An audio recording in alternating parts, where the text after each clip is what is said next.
Bom, vou iniciar aqui a nossa gravação. Bom dia a todos, bom dia a todas.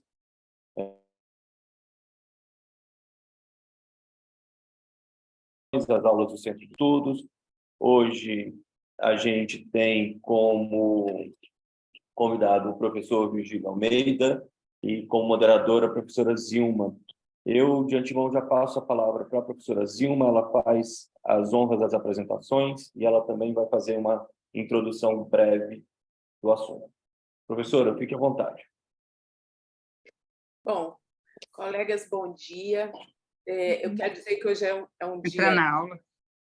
Feliz para nós.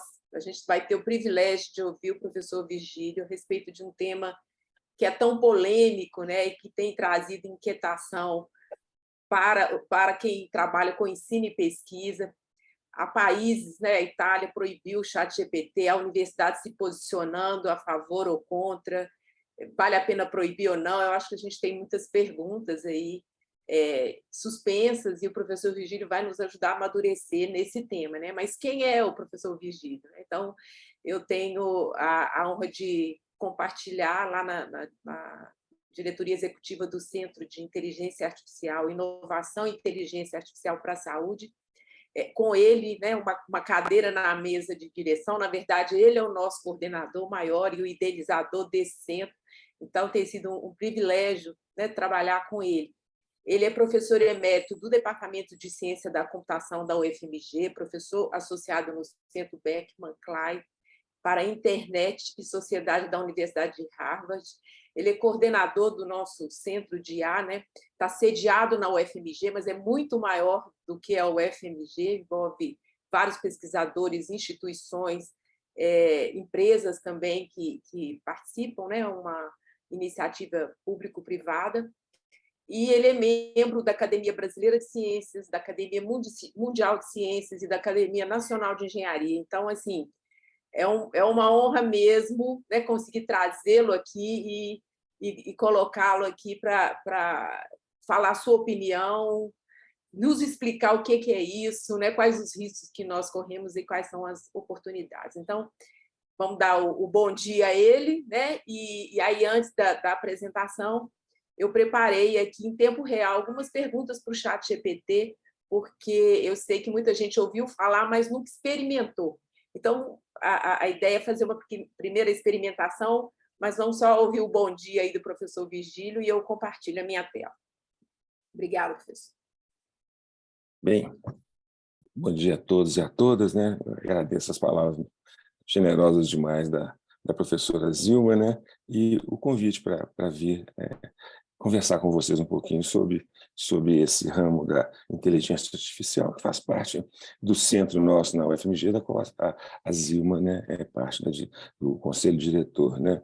Eu agradeço por essa oportunidade e vamos ver se a gente explora um pouquinho esse tema no contexto que vocês estão trabalhando numa universidade, né? Então, eu vou colocar alguns pontos aqui. Espero esclarecer algumas dúvidas aí, pelo menos iniciais. Tá? Muito obrigado, Silvia. Bom, então vamos lá. Eu não sei se a maioria já usou o chat ou já ouviu falar. Eu acho que ouviu falar, todo mundo já ouviu falar, mas assim, utilizar para alguma coisa, eu não sei se não. Então, o que eu preparei aqui? Algumas perguntas e em 2 minutos o ChatGPT vai preparar para mim um plano de aula. Tá? Então, eu contextualizei aqui no nosso caso, na obstetrícia, eu vou compartilhar a minha tela e vou simular aqui um plano de aula, tá bom? Então, esse é o ambiente do ChatGPT, essa versão que eu uso, ela é gratuita, né? Mas já existe agora uma versão 4 que paga, né? Para vocês terem uma ideia, né? São $20 por mês, mas nessa versão aqui dá para fazer muita coisa. Então, vamos lá conversar com essa IA.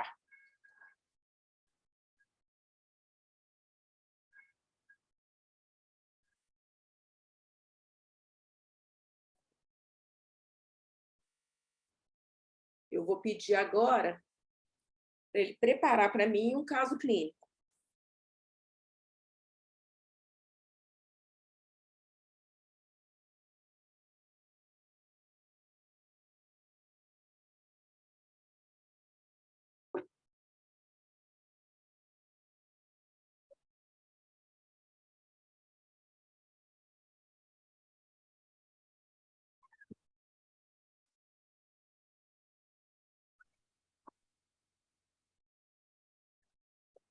Bom, então está aí com riqueza de detalhes, né? Eu acho que vocês deviam depois tentar também, né? Ele tenta descrever aqui essa situação de emergência de risco com as características que eu pedi. Agora eu vou pedir para que ele elabore 3 perguntas a respeito.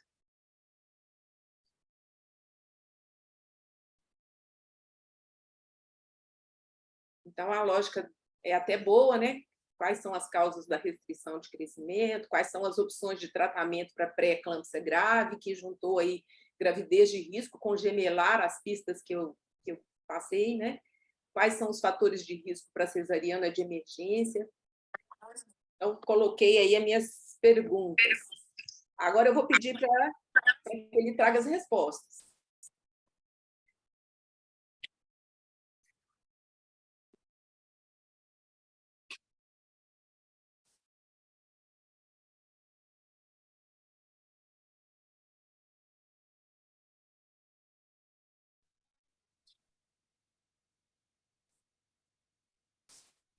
Bom,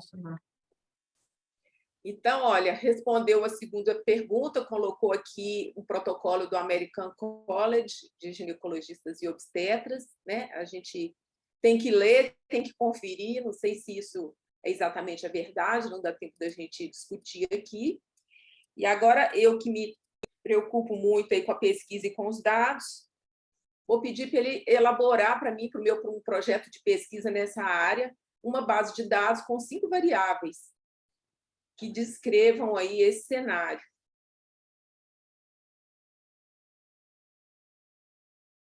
E aí ele está propondo idade gestacional, tipo de parto, ápiga, hemorragia pós-parto, que eu nem tinha falado, né? Tempo de internação.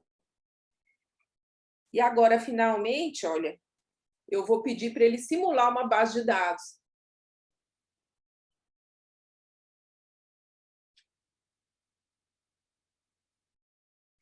Bom, aqui eu podia ir para frente, tá? Podia pedir para ele fazer um gráfico com o ápiga, me mostrar qual é a melhor estatística para resumir uma variável numérica ou não numérica, mas é muito interessante a velocidade com que faz, né? E agora eu vou fazer uma pergunta sobre quem é Virgílio Almeida.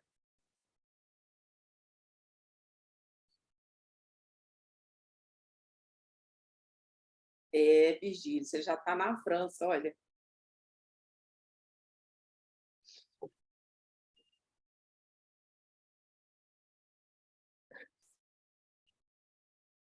Aí eu deixo o professor Virgílio dizer se é verdade.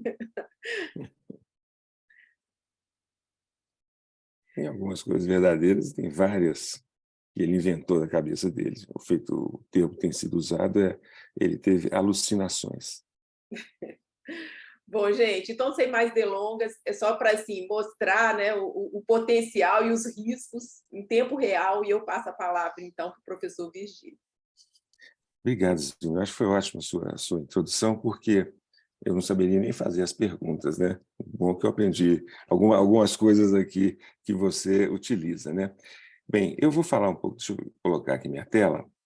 Eu acho um segundo só.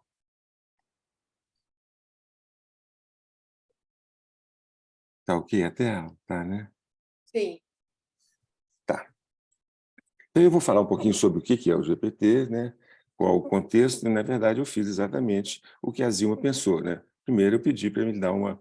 Eu não tenho muito convívio com o obstetra, né? Desde que os meninos aqui de casa nasceram há muitos anos atrás, né? Então, eu perguntei, faz todo o sentido aqui a proposta de palestra que ele fez, né? Uma introdução, o que é o GPT, como o GPT pode assistir os obstetras, né? Alguns casos, estudos de casos, limitações e considerações, conclusão, né? E, finalmente, ele sugere que os obstetras considerem incorporar o ChatGPT na sua prática clínica, né? Mas aí eu pensei o seguinte, né? Quando a gente vê, né, e ouve falar e vê na televisão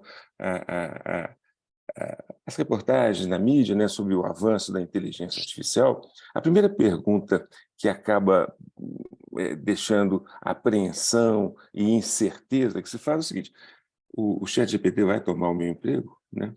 Então, eu perguntei o seguinte, né? Depois eu vou entrar. O ChatGPT é uma ameaça ao trabalho dos médicos? Ele disse, não, não é uma ameaça ao trabalho dos médicos. Em vez disso, pode ser usado como uma ferramenta complementar para ajudar os médicos em suas tarefas cotidianas, né? Aí ele fala, né? Além disso, o GPT pode fornecer informações úteis, mas diz o seguinte, no entanto, é importante lembrar que o ChatGPT não pode substituir completamente a expertise clínica e a experiência dos médicos. Isso se aplica a vários outros contextos. Não vai substituir a experiência humana e o conhecimento. Ele deve ser usado como uma ferramenta auxiliar e não como um substituto para a interação humana. Então, não tem nada factual aqui, mas a descrição faz todo o sentido, né? Não só pela linguagem, mas também pela organização das ideias, né? Eu perguntei, o GPT vai substituir o médico? Não, não substitui, e ele segue na mesma linha. E aí, mas eu perguntei para ele, né? Você confia em você? Que essa é uma questão, né? Aí ele falou, olha, como inteligência artificial, o ChatGPT não possui capacidade de consciência, intenção ou vontade própria. Ele foi programado para fornecer respostas baseadas em sua programação e na informação fornecida. Portanto, ele não pode confiar em si mesmo. Ou seja, ele não tem essa capacidade de representar o humano, né? Em vez disso, ele processa informações, gera respostas baseadas em algoritmos e modelos de linguagem. É importante lembrar que o ChatGPT é apenas uma ferramenta tecnológica e as respostas que ele fornece são baseadas na informação que lhe é fornecida, que eu vou explicar qual que é. E a precisão dessas respostas depende da qualidade e relevância das informações que ele tem para ser treinado. Tá? Então, aí a última foi, me fala então sobre uma biografia. E, de novo, aqui entra uma questão que vocês vão ver que é factual, né? Ele explica algumas coisas, mas outras são completamente delírio do programa, né? Que eu sou da Universidade Federal da Bahia, que eu fui presidente do CNPq, algumas coisas são corretas, outras não. Então, quando a questão é factual, muitas tem que se ter muito cuidado com essas respostas. Vai melhorar, é lógico que isso vai aperfeiçoar e minimizar esse tipo de erro. Tá? Agora, a pergunta que vocês poderiam estar se fazendo é o seguinte, como que ele faz? Como é que ele prepara as respostas que a Zilma colocou para eles? Né? Assim, muito simplificadamente, funciona na ideia de completar a próxima palavra. Tá? Então, por exemplo, na história infantil, o rato comeu pode ser o cachorro, o gato, o queijo, o sapato, o cinzeiro. O que ele tem a partir da base dele é um conjunto de probabilidades que, se puser cachorro, tem uma probabilidade, gato tem outra, queijo tem outra, sapato tem outra e cinzeiro tem outra. Então, ele vai trabalhar com aquelas sequências de símbolos, que são as letras, né? Que tem a maior probabilidade a partir da base de treinamento dele. Tá?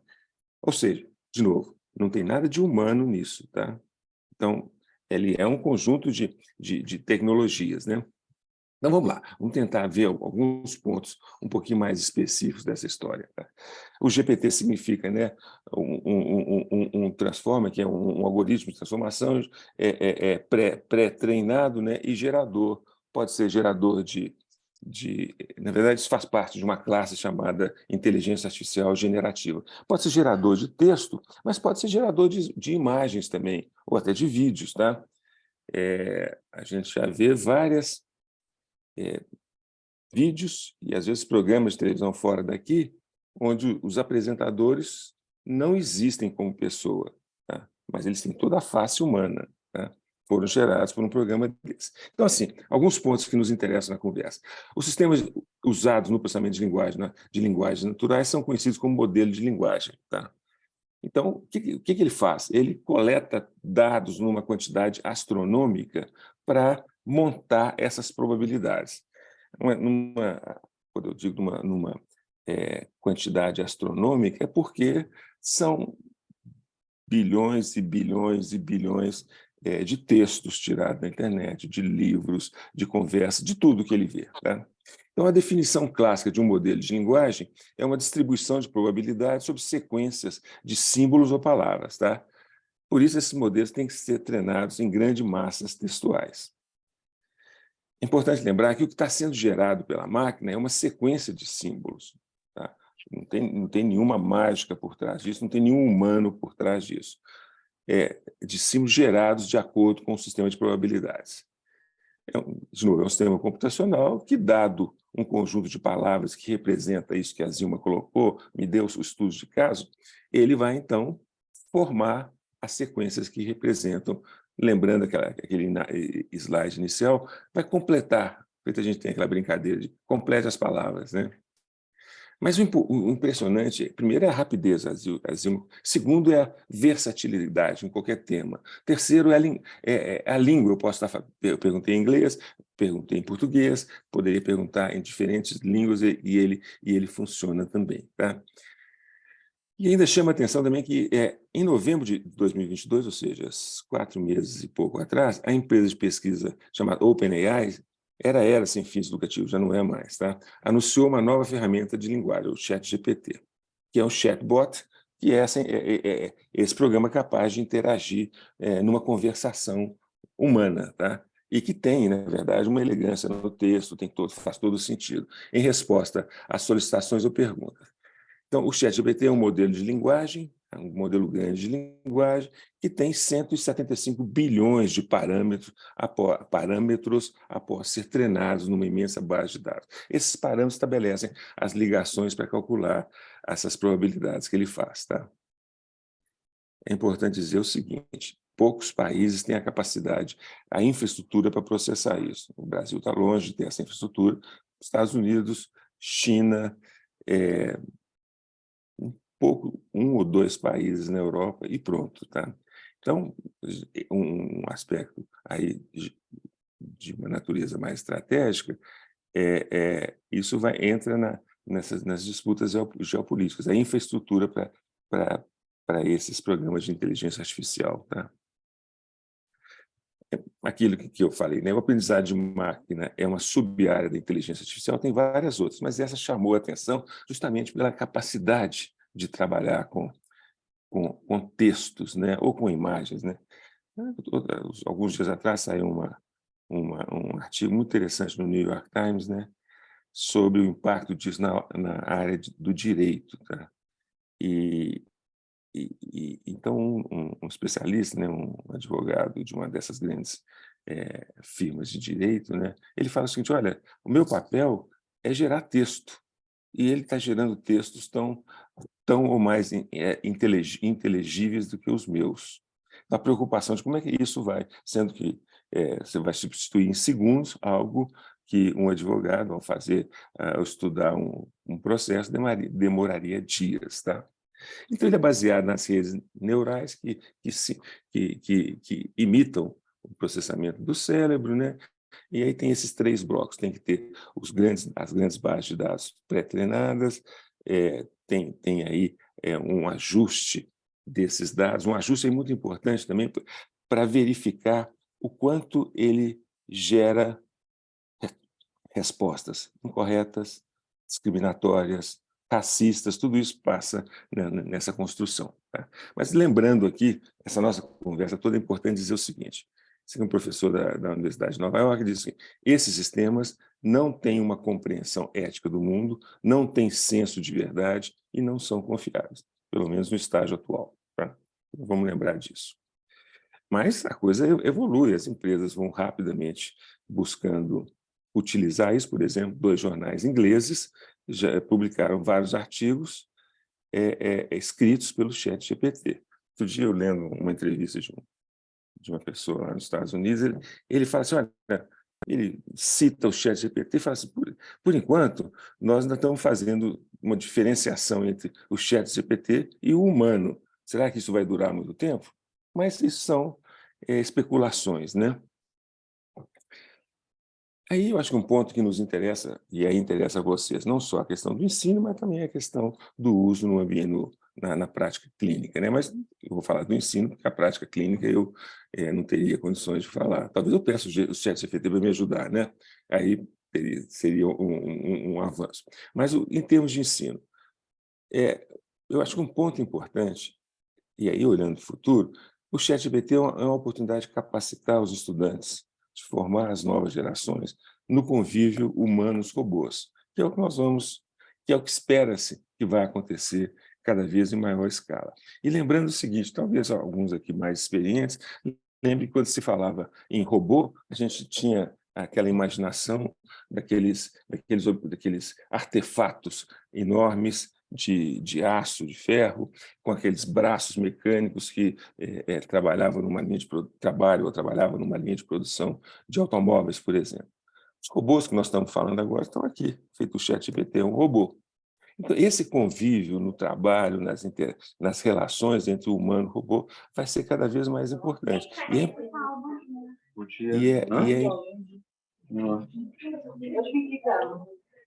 sei, acho que tem alguém.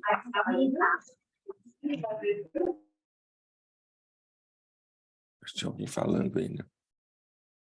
Então, é importante que a gente prepare as novas gerações para esse convívio humano-robô. E as oportunidades profissionais para os alunos também vão passar por aí, tá? Essa empresa de consultoria PwC, né, já trabalha com 4.000 assistentes que usam os chatbots, né, como o ChatGPT, para acelerar o trabalho. A Microsoft, o Google, todos eles estão incorporando essas tecnologias de IA, dos chatbots, aos programas que a gente usa diariamente, várias vezes, né? O Office, o Search, o YouTube e vários outros, né? Oportunidades para os professores. Onde está? Planejamento de aula, apoio à pesquisa, educação e treinamento profissional. Eu vou falar um pouquinho mais sobre essas questões aqui, tá? Primeiro, é sobre riscos éticos, né? Porque a gente, quando interage com o ChatGPT, seja numa experiência, aprendendo, impressiona, né, a velocidade com que as respostas aparecem, praticamente instantâneas, né? O texto que faz todo o sentido, né? Mas que, factualmente, tem problemas, né?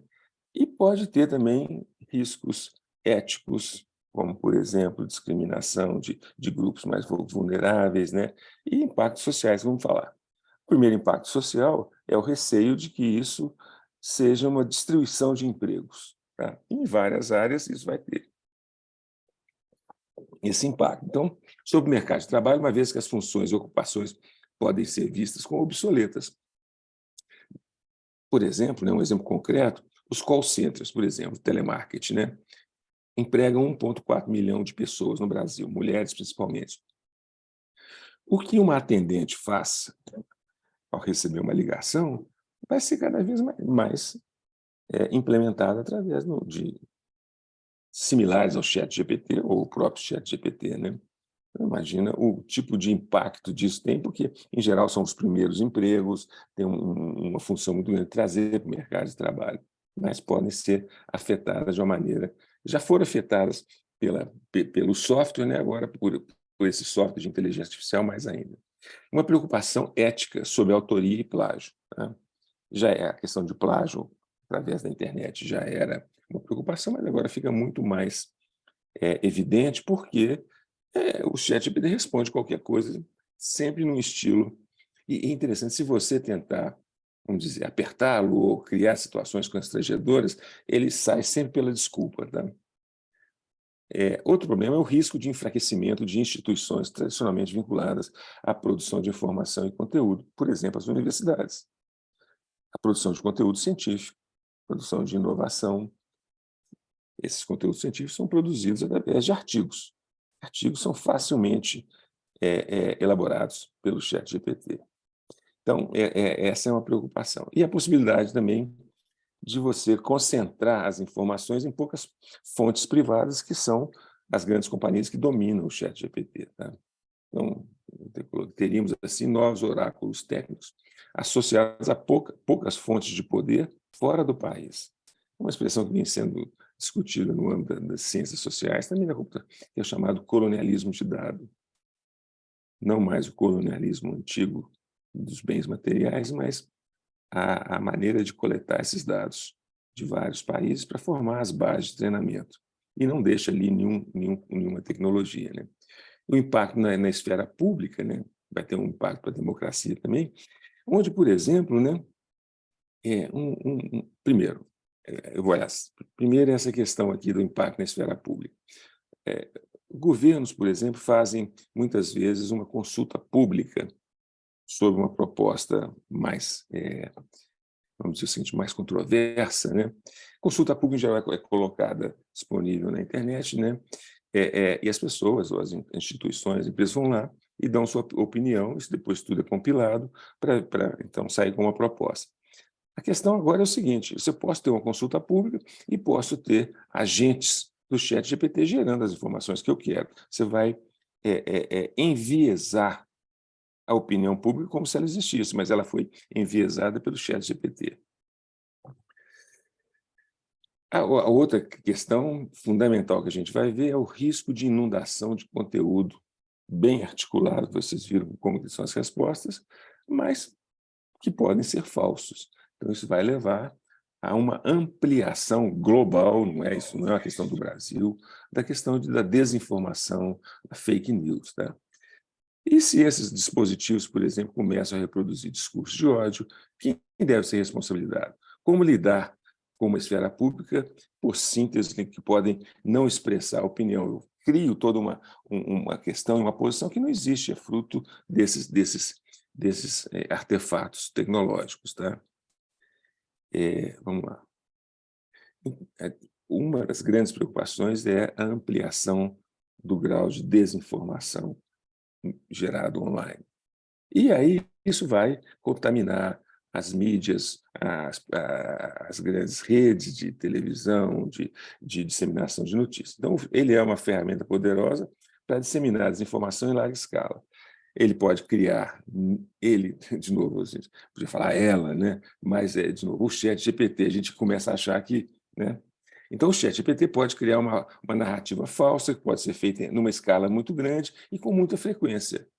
Tá? E esses agentes do inteligência artificial vão contribuir para a desinformação. Tá? O ChatGPT tem o potencial de lançar dúvidas sobre todo um ambiente de informações, ampliando a incerteza dos tempos. Tá? Isso vai me afetar? Isso vai acabar com o emprego? Qual vai ser o futuro humano? Então, você vai criando uma nuvem de incerteza, que é uma das características da nossa época. Né? Como minimizar isso? Tá? E aí eu vou entrar na universidade. Eu vou começar a necessidade de ter regras e políticas nas instituições. Então, cada universidade vai definir suas regras, eventualmente até cada escola vai definir suas regras para uso do ChatGPT. Isso depois que estiver mais consolidado, nós estamos falando de uma coisa em construção. Né? Lembrar o seguinte: o ChatGPT a versão 3 foi lançada final de novembro, e em janeiro, 30 e poucos dias depois, ele tinha 170 milhões de usuários. Então, a amplitude e a velocidade com que isso se dissemina é muito grande. As sociedades em vários países vão começar a discutir quais são os princípios de uso. E mais para frente, quando estiver consolidado, vai acabar levando a um processo regulatório, né? Mas isso vai demorar, porque essa é uma tecnologia em construção. Mas a gente vê que as instituições já se preparam para estabelecer regras. Né? Então, por exemplo, a Science, né, que é uma revista das mais prestigiosas, né, em termos científicos, né, diz o seguinte: resumos criados pelo ChatGPT, submetido a revisores acadêmicos, foram detectados apenas em 63% dessas falsificações. Então, a capacidade dele dela gerar desinformação é imensa. Tá? 63% foram detectadas, 37% passaram. Né? Isso foi uma experiência feita com testes de revisores acadêmicos, pesquisadores ou professores. Tá? O fundamento da Science é que ela publica o que é um trabalho original. Tá? Então, além disso, ela diz assim: a nova política específica que texto gerado pelo ChatGPT ou qualquer outra informação de IA não pode ser usado no trabalho, nem figuras, imagens ou gráficos podem ser produtos de tais ferramentas. É um programa, o ChatGPT é um programa de inteligência artificial e não pode ser um autor. Então, essa é a posição da Science em relação a publicações. Uma outra revista, talvez mais nesse contexto, tecnologia, sociedade, cultura, chamada Wired, diz o seguinte: ela já não é tão restrita. A gente vai vendo que essas coisas vão evoluir rapidamente, já não é tão restrita como a Science, porque também ela não tem não é uma revista científica. Então, é o seguinte: não publicamos histórias com texto gerado por IA. Também não publicamos texto editado por IA. Podemos, mas aí já começa a abrir uma porta. Podemos tentar usar IA para sugerir manchetes ou textos para postagens curtas em redes sociais. Então, imagina, a Zilma poderia usar o ChatGPT para criar posts lá no Instagram do Centro de Inteligência Artificial com a Saúde, ou no próprio Twitter, né? Mas a Wired proíbe isso no caso deles. Não, sugere que pode ser usado. Podemos tentar usar a IA para gerar ideias de história. Podemos experimentar o uso de IA como uma ferramenta de pesquisa e análise. Não publicamos em mais. Então, você já vê que ela tem uma certa política, mas já não é tão restritiva quanto a Science, né? Uma outra revista de muito prestígio é a PNAS. PNAS é Proceedings of the National Academy of Science dos Estados Unidos. E diz o seguinte: de acordo com as políticas do PNAS, se um software como IA, como o ChatGPT, tiver sido usado para ajudar a gerar qualquer parte do trabalho, isso deve ser claramente reconhecido, deve ser anotado na seção de materiais e métodos, e agradecimento, se for o caso, no envio. Então, diz assim: se houve a participação do ChatGPT na construção de um artigo científico, principalmente de materiais e métodos, né? Isso deve ser explicado. Mas o software não pode ser listado como autor, porque não atende aos critérios de autoria e não pode compartilhar a responsabilidade pelo artigo ou ser responsabilizado pela integridade dos dados relatados. Ou seja, se ele produz algo, se ela, não estou aqui insistindo que o ChatGPT é masculino, não, se o ChatGPT produzir um artigo com fatos falsos, quem é o responsável por isso? É quem fez a solicitação ao ChatGPT?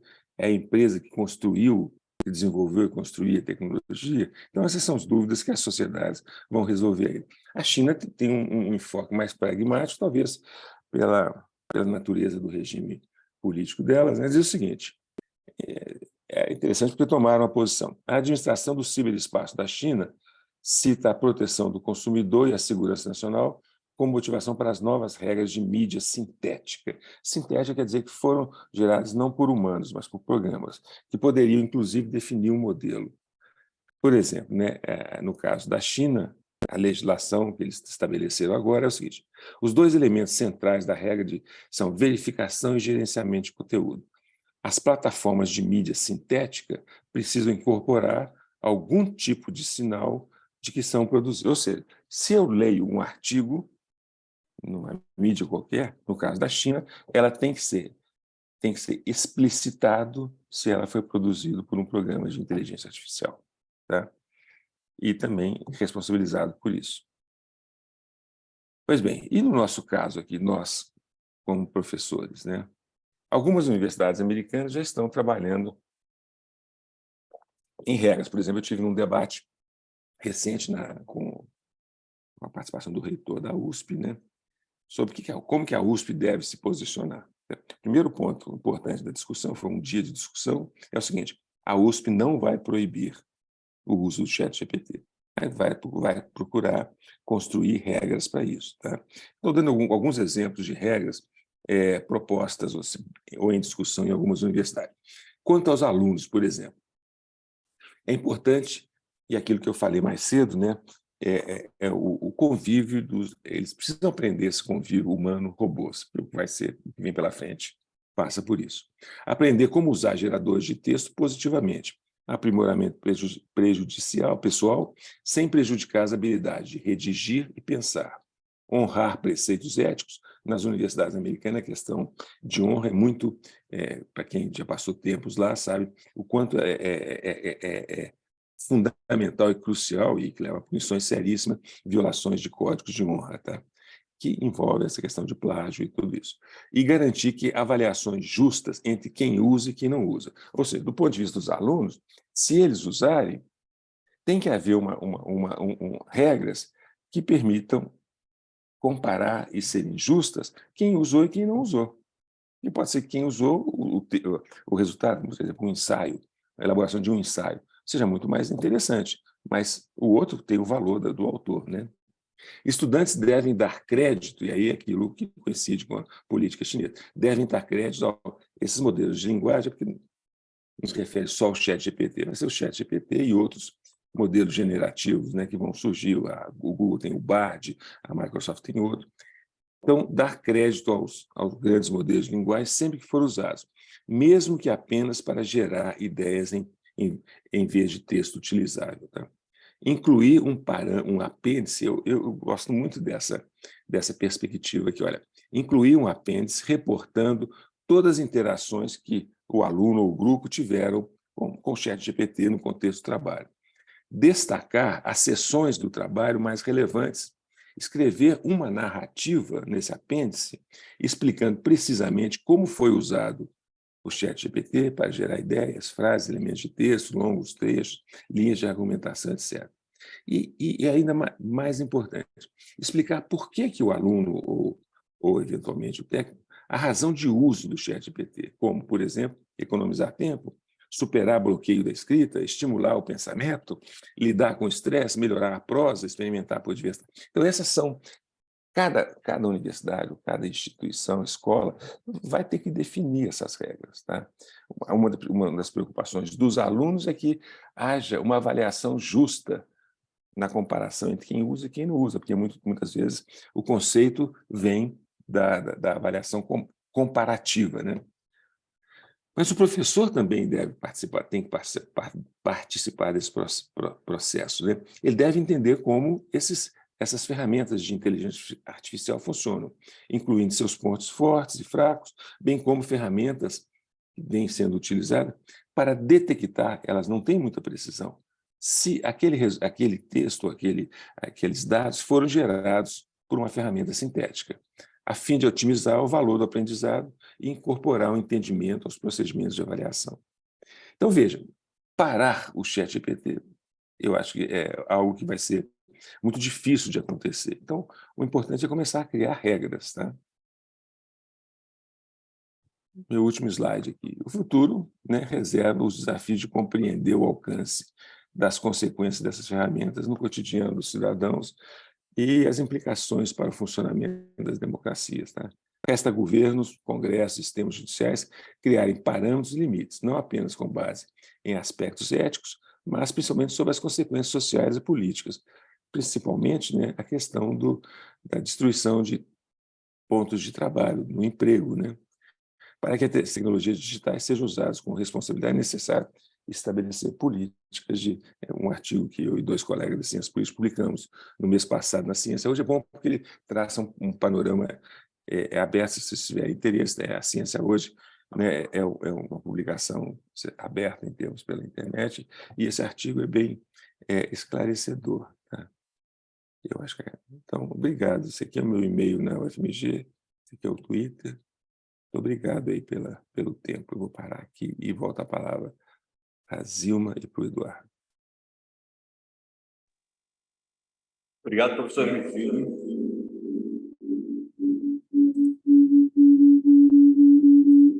Pronto. Obrigado, professor Virgílio, muito esclarecedor. Deixo para a professora Zilma fazer as considerações agora.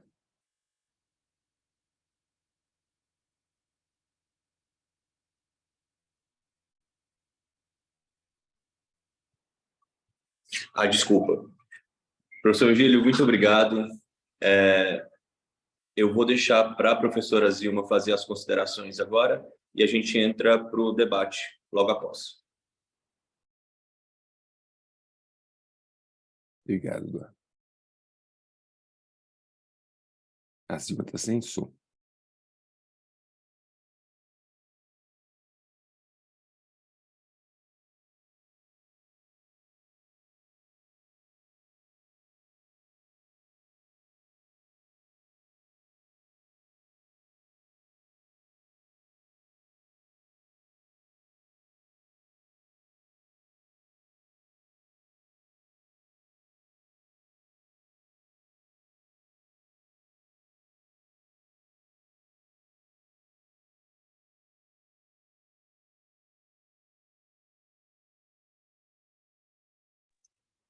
Professor, o seu áudio está desligado.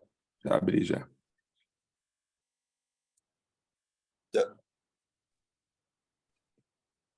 O da Zilma está desligado. Bom, voltei.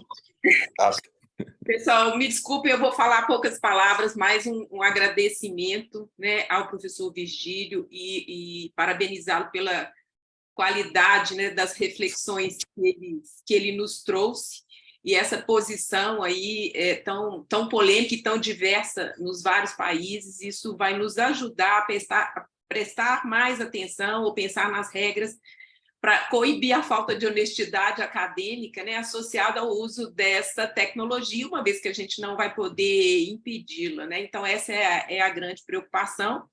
E aqui eu faço o meu olhar de docente, né, que eu acho que quando um aluno utilizar para responder um determinado exercício, alguma coisa que a gente fizer como tarefa de casa, né, ou dentro de um ambiente, ele pode fazer isso no próprio celular dele.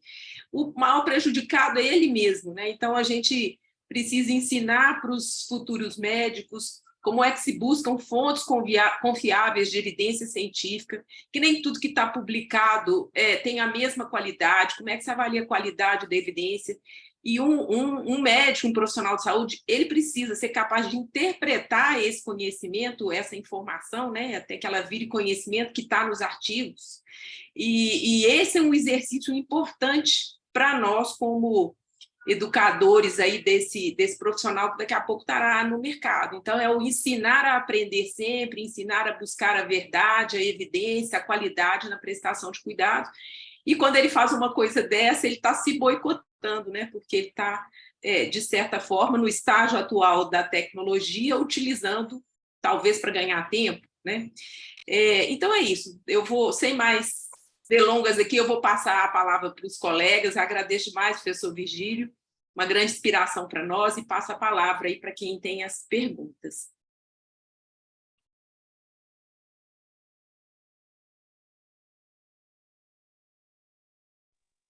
Bom, pela minha ordem aqui, professor Aguinaldo. Ótimo. Oi, Zilma, bom dia a todos. Bom dia, professor Virgílio, professora Zilma, professor Eduardo. Olha, queria agradecer por nos brindar com essa palestra, tá? Eu reconheço, já estou... Vocês me ouvem bem? Tá tudo ok? Sim. Tá. Eu já sou, Zilma, já sou inscrito no ChatGPT pago há pelo menos 4 meses, tá? Desde o início, pago meus $20 por mês. A palavra que eu tenho visto aqui, a questão assustadora, é exatamente essa a primeira sensação que eu tive, tá? Eu acho que é algo que a gente está vivendo, realmente uma quebra de paradigma grande em tudo, tá? Essa visão mais conservadora, é óbvio que eu compartilho com isso, mas a minha sensação é que no meu ensino médio eu tinha que decorar a tabela periódica, sabe? Hoje isso não faz mais sentido. A gente exige ainda, nas nossas provas de residência, estadiamento de câncer. Quando você pega no celular, você tem acesso a isso. A minha impressão, óbvio que vai ficar disso, né? O controle, eu não sei se existe controle, essa palavra controle é adequada para isso, mas é algo realmente que a gente está vivendo um mundo muito novo. Hoje pela manhã eu escrevi uma mensagem para um grupo dos Estados Unidos que eu participo, de condolências sobre o marido de uma diretora que está com câncer de pulmão. Eu escrevi em inglês, coloquei no GPT, melhor meu texto em inglês. Uma mensagem, não é uma tradução, uma mensagem muito melhor. Sabe? Então, assim, eu acho realmente a sensação que eu queria compartilhar com vocês, eu realmente fiquei muito assustado com isso, a sensação que eu tenho que nós não vamos viver um mundo igual a gente não vive todo dia, né? Mas isso realmente vai ser algo realmente muito marcante, um divisor de águas na produção de conhecimento, produção de conteúdo e até nas nossas questões de comunicação, a questão do GPT. Realmente é a palavra assustador, acho que é muito aplicável a isso. Mas eu vejo um lado que realmente a nossa interpretação é o mundo que nós vivemos. Eu acho que a gente já está em outro mundo. Tá? Realmente é muito difícil toda essa questão. A professor Virgílio, muito, muito obrigado. Né? Eu acho que o professor Virgílio nos orgulha muito que o senhor faz pela universidade, por tudo isso. Você apresenta muito bem. Obrigado, Zilma. Obrigado, Eduardo. Obrigado aí pelas palavras. Mas eu concordo com você e a preocupação é grande. Desculpa. Professora Lamanda, diretora da nossa faculdade. Bom dia. Eu vou ligar o vídeo aqui alguns minutos. Muito bom dia. Me ouvem bem? Sim. Sim. Ótimo. Professor, muito obrigada pela sua excelente explicação. Tornou assim algo tão tão complexo, tão incrível. Eu acho que a minha palavra, Aguinaldo, a minha palavra é incrível, é algo incrível, realmente vem assim mudar muitos paradigmas, mudar muitas as relações mesmo, e a gente ainda não sabe assim para que lado que vamos assim. E eu acho que esse é um momento assim que eu acho histórico assim, e nós enquanto universidade temos um papel, eu acredito, muito importante nesse sentido, que é algo tão incrível que provavelmente com o tempo, como as grandes inovações, as grandes invenções, elas muito caminham para o bem, para o mal, né? E eu acho que cabe à universidade assim extrair aquilo que pode ser útil e pode ser realmente que contribui para a melhoria da vida das pessoas nas suas várias áreas de atuação. Enfim, eu acredito que isso aí é algo incrível mesmo. E o que eu queria debater aqui, professor, é se há algum movimento na universidade, se já há algum tipo de movimento na universidade para regulamentar, para, enfim, tornar algo mais institucional com relação ao uso do chat por nós da comunidade universitária, até para nos orientar, professores, estudantes, no sentido de como fazer o bom uso desse instrumento maravilhoso, né? Que, assim, eu diria incrível, maravilhoso, a gente ainda vai ver, né?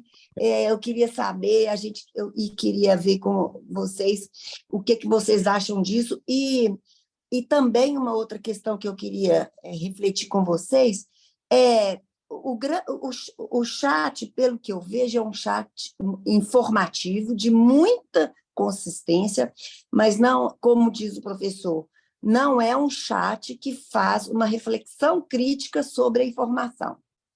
E eu penso assim, será que é aí que entra o papel assim do professor, o papel da comunidade universitária que produz o conhecimento, que traz a informação, mas traz uma reflexão crítica da informação?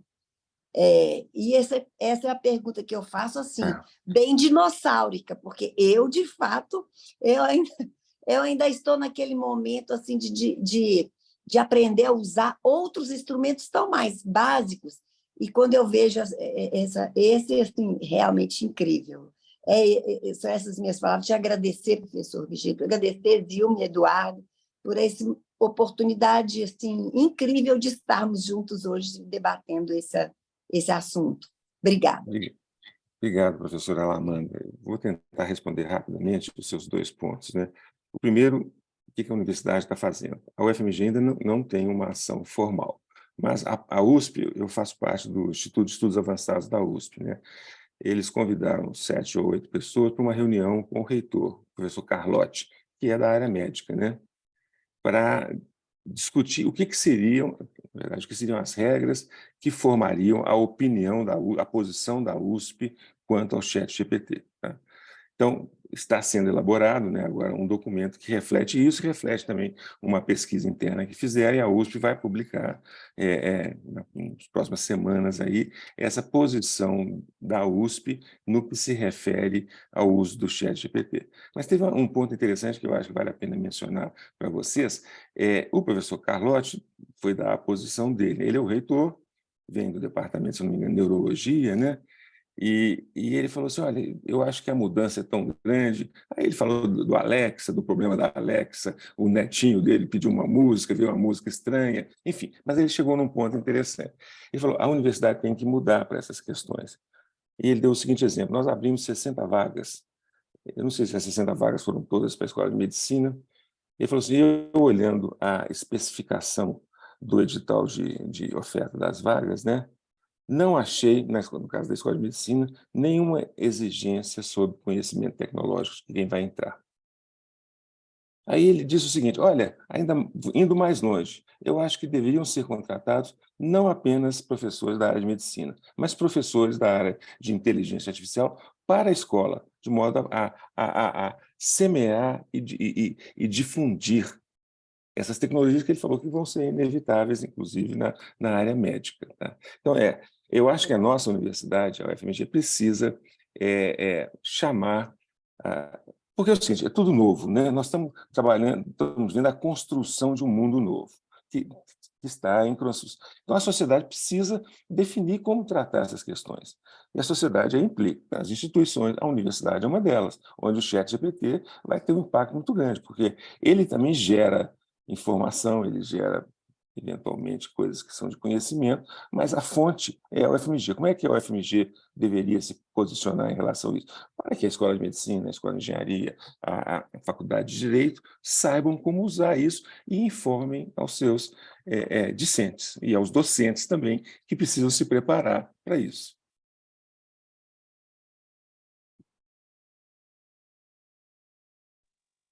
Professor, a gente... E é tudo tão rápido, né, professor? Tudo muito rápido. Muito mais tudo do que muito a gente podia imaginar. Esse movimento, eu penso que a universidade deveria já... Nossa, a universidade já poderia estar iniciando um movimento, porque é tudo muito rápido. Uma conversa nisso, exatamente. Né? Uma conversa, exatamente os setores que têm esse domínio. Viu, Zilminha? Viu, professor Virgílio? Iniciar algum anteprojeto para tentar regulamentar isso aqui na nossa universidade, sabe?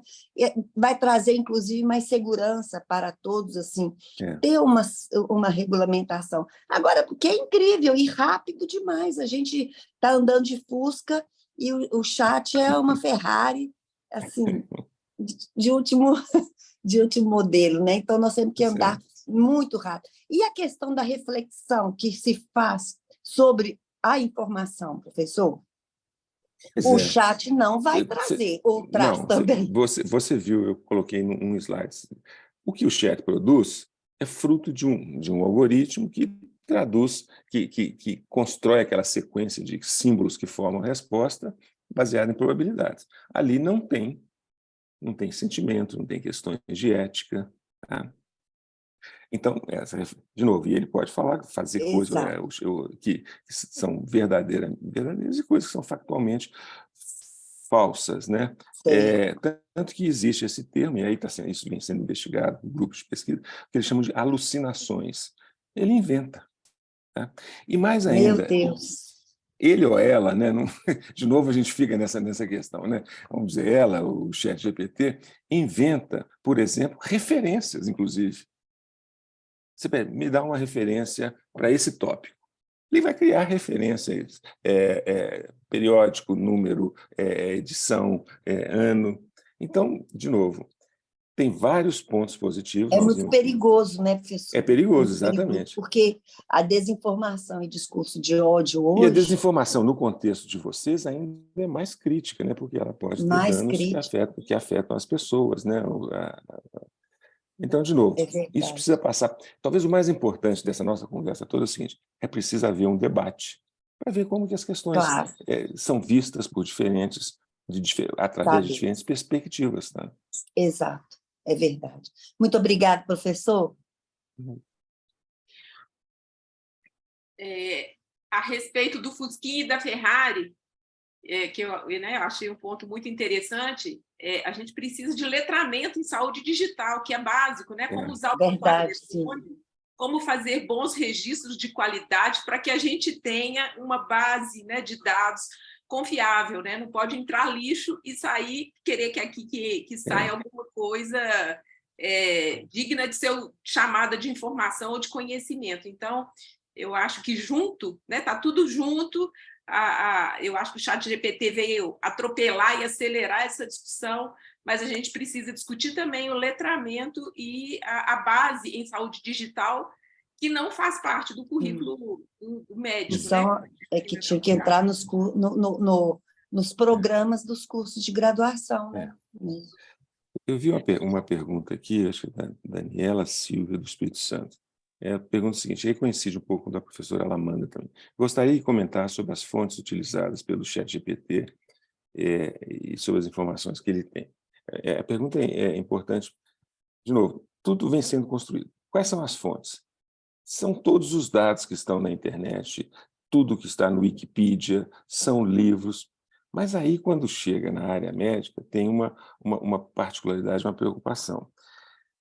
Em geral, esses robôs que coletam os dados, eles andam por sites, repositórios de informações de acesso livre.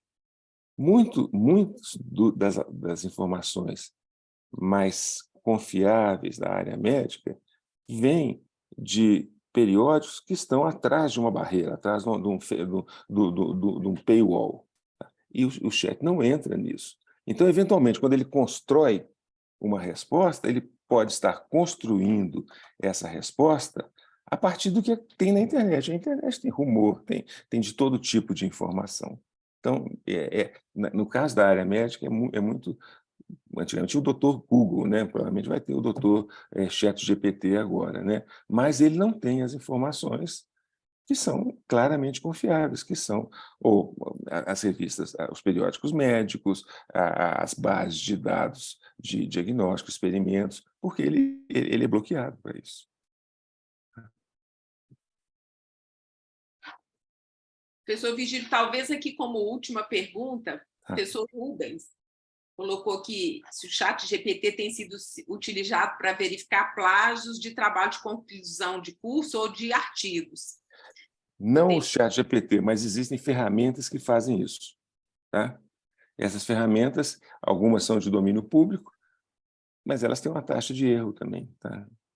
Aquele experimento feito com humanos pela Science para revisar artigos aceitos, né, mostrou que 63% os humanos viram, através de ferramentas que eram produzidos por ferramentas sintéticas, mas 37% passou. Tá? Então, de novo, isso aí faz parte do que a professora Lamanda e a Zilma falaram. É preciso equipar os docentes para entender essas questões e ter ferramentas para acompanhar essa evolução. Uma das ferramentas típicas são, por exemplo, a verificação de detecção, né, de plágio ou coisa desse tipo. Tá? Bom, Eduardo, eu passo para você aí o encerramento, né, pelo tardar aí da hora, e agradeço mais a todos. Eu agradeço, professora Zilma, agradeço mais ainda o professor Virgílio. A gente não tem mais nenhuma pergunta. Acho que a gente encerra aqui, né, com essa fala final. Acho que foi extremamente esclarecedor, como eu havia dito no início. Um assunto muito atual, muito importante, que a gente vai precisar se observar para que a gente use a ferramenta de forma mais adequada possível, né? Isso se a gente conseguir observar esses limites que ela própria vai nos impor ao longo do caminho. A gente encerra, então, a aula de hoje. Obrigado mais uma vez, professor Virgílio, e a gente volta na sexta-feira que vem, para que a gente continue as nossas apresentações, nossas aulas aqui do Centro de Estudo. Uma excelente sexta-feira a todos. Obrigada a todos, gente. Uma boa sexta-feira. Obrigada, professor. Um abraço.